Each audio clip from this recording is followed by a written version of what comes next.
कहते हैं ना कि सरकार चाहे तो क्या नहीं हो सकता। कल हम सब उस वक्त बहुत हैरान हुए जब IMF की एक और शर्त पूरी हुई। इंटरबैंक और ओपन मार्केट में डॉलर की कदर का गैर मामूली फ़र्क एक ही दिन में दूर हो गया जनाब। इंटरबैंक मार्केट से डॉलर की खरीदारी की इजाज़त ने ओपन मार्केट पर दबाव कम कर दिया, जिसके नतीजे में ओपन करेंसी मार्केट में डॉलर 13 रुपये सस्ता हो गया। जुमेरात को ओपन करेंसी मार्केट में कारोबार के आगाज़ पर ही डॉलर की कदर यकदम 25 रुपये 75 पैसे की कमी से डॉलर 285 रुपये और 75 पैसे की सतह पर आ गया था, जिससे इंटरबैंक और ओपन मार्केट में डॉलर की कीमत का फ़र्क ना होने के बराबर रह गया था। लेकिन इस दौरान निचली कीमतों पर वक्फे से डिमांड के बायस कारोबार के इख्तिताम पर डॉलर का ओपन मार्केट रेट 13 रुपये की कमी से 298 रुपये की सतह पर बंद हुआ। अब ताजिर तो बड़े खुश हैं और मुबारकबादें एक दूसरे को दी जा रही हैं। जफ़र साहब, हमें वाकई खुश होना चाहिए या फिर ये कुछ देर की खुशी है, इतना खुश होने की ज़रूरत नहीं है? देखिए जी, वक्ती तौर पे तो खुश होने में कोई हर्ज नहीं है। अच्छा। लेकिन अगर हम अपनी सिर्फ ये एक जो कल स्टेट बैंक ने सर्कुलर निकाला है, ये बहुत खुश आइंद है और हम इसको वेलकम करते हैं। गो कि हमारा 80% बिजनेस ख़त्म हो गया एक्सचेंज कंपनीज़ का, लेकिन हम मुल्क की मफाद के अंदर और मईशत की इस्तेकाम के लिए इसके साथ खड़े हैं और इसको कामयाब करने की भरपूर कोशिश कर रहे हैं। बाकी बात रह गई सस्टेनेबिलिटी की, तो ये तो जब तक हम अपनी बाकी पॉलिसीज़ को ठीक नहीं करेंगे, रिविज़िट नहीं करेंगे, उस वक्त तक ये सस्टेनेबल नहीं रहेगा। क्योंकि अभी जो ये सर्कुलर आया है वो 31 जुलाई तक आया है। ठीक है, अगर ये इसके पॉजिटिव रिजल्ट्स आए तो हम इसको आगे भी कंटिन्यू कर सकते हैं, लेकिन ये कोई मुस्तकिल हल नहीं है। इससे भी आपके इंटरबैंक के ऊपर थोड़ा दबाव आएगा, लेकिन इंटरबैंक मार्केट काफ़ी बड़ी मार्केट है, वो इसको मैं समझता हूँ बर्दाश्त कर लेगी। लेकिन और मज़ीद जो आपकी पॉलिसीज़ हैं, ख़ास तौर पे Afghanistan, Iran trade policies and वहाँ की जो इमिग्रेशन पॉलिसीज़ हैं, वो फिर गवर्नमेंट ने एक नई पॉलिसी निकाली है इम्पोर्टर्स के लिए, डेफर पेमेंट जिसको कहा जा रहा है 365 डेज़, वो उससे भी जो है ना ग्रे मार्केट बढ़ी और ओपन मार्केट और इंटरबैंक मार्केट का गैप बढ़ा। तो उसको भी विज़िट करने की ज़रूरत है। तो इसके अलावा और भी बहुत सारी चीज़ें हैं, जैसे मैं कहता हूँ कि जो ओवरसीज़ पाकिस्तानीज़ हैं उनको एक्सपोर्ट इंडस्ट्री का दर्जा दें, एक्सचेंज कंपनीज़ को एक्सपोर्ट इंडस्ट्री का दर्जा दें, क्योंकि एक्सपोर्टर्स की इतनी कोई अच्छी कारकर्दगी नहीं है पिछले 20 साल में, वो 25 से 30 बिलियन डॉलर में खड़े हैं, और जबकि ओवरसीज पाकिस्तानी जो है ना बहुत तेज़ी से उनसे ऊपर चले गए हैं। तो अभी बराचा साहब, अभी जो हालिया ये जो फ़र्क आया है डॉलर को देखने के बाद, सब ने बोला है कि जी हमारी मईशत अब मस्बत रुझान उसका नज़र आ रहा है, डायरेक्शन उसकी ठीक हो रही है।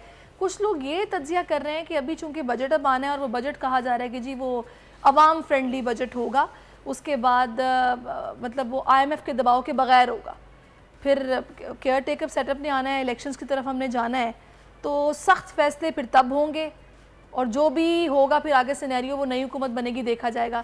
तो आपको लगता है कि कुछ इस तरह की पॉलिसी आपको नज़र आ रही है, जो इस तरह के फैसले किए जा रहे हैं, या फिर ऐसा कुछ नहीं है? देखिए, मेरे ख्याल से तो IMF के दबाव के अंदर ही बजट होगा, जो भी होगा उससे बाहर हम नहीं निकल सकते, हम पत्थर के दौर में नहीं जा सकते और हम इंटरनेशनली दुनिया से कट के नहीं रह सकते। अब तो आपके मोबाइल के ऊपर 1 क्लिक सब कुछ है, तो ये कहना कि हम IMF के बगैर ज़िंदा रहेंगे या ये हो सकता है, लेकिन उस वक्त होगा जब हमारी हुकूमत और हमारे हुक्मरान, हमारे स्टेक होल्डर्स अपने ख़र्चे कम से कम आधे करें। वो हमें नज़र नहीं आ रहा कहीं। देखिए, एक रिपोर्ट है UNDP की, उसके मुताबिक 17.4 बिलियन डॉलर की हम सालाना सब्सिडी देते हैं एलीट क्लास को। ये एक बहुत बड़ा अमाउंट है, बहुत बड़ा उसको आप कम से कम अदा कर लें, फिर हमें कहीं से भी कहीं जो आपके जो एक्सपेंडिचर्स हैं उसकी कटिंग नज़र नहीं आ रही। तो बहुत ज़्यादा काम करने की ज़रूरत है।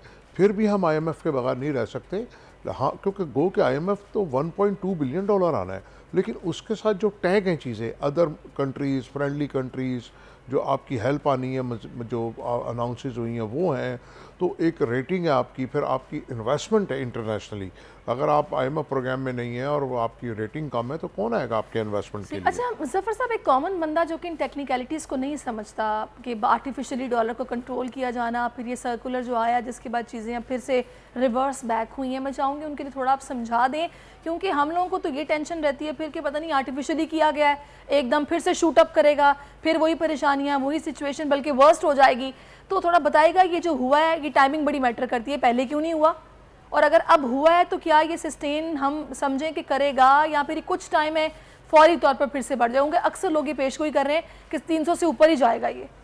देखिए जनाब, बात ये आपने बिल्कुल सही कहा कि हम जो फैसले हैं उसको करने में देर कर देते हैं, तो उसका क्या होता है कि जो फ़ायदा होना चाहिए वो नहीं हो पाता, वो नहीं होता, कम होता है फिर। और फिर उसके अलावा जो गवर्नमेंट की मुख्तलिफ पॉलिसीज़ हैं वो आपस में एक दूसरे के साथ कन्फ्लिक्ट करती हैं, और अगर आप तमाम पॉलिसीज़ जब तक ठीक नहीं करेंगे, पूरी मशीनरी को ठीक नहीं करेंगे, तो वो आपकी गाड़ी नहीं चल पाएगी, आप अपने जो मंजिल पे नहीं पहुंच पाएंगे।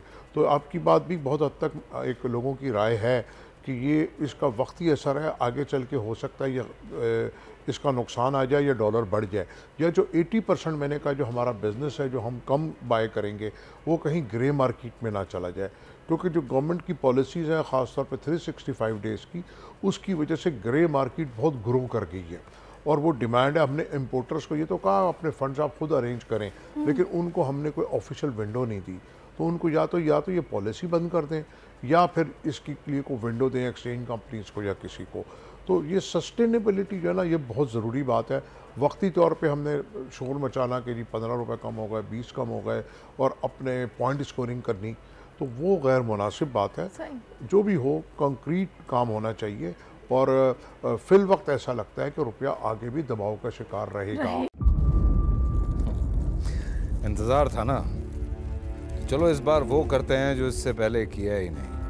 किस्मत की आंखों में आंखें डाल के जीतना होगा, सब में है शेर जैसी राह, जर्रा जर्रा भी हर कंटेस्टेंट को लगेगा पहाड़। लड़खड़ाना नहीं है, खोल दो अपने पंख अगर आसमान छूना है। अबे लग रहा है ये सब पहले भी कहीं सुना है। एंटरटेनमेंट की गारंटी जनाब, क्योंकि यहाँ खेलोगे कूदोगे तो बनोगे नवाब। खुश रहो पाकिस्तान। खुश रहो पाकिस्तान, बुध और जुमेरात शाम 7 बजे सिर्फ बोल एंटरटेनमेंट पर। सब्सक्राइब करें और बेल दबाएं ताकि कोई खबर रह न जाए।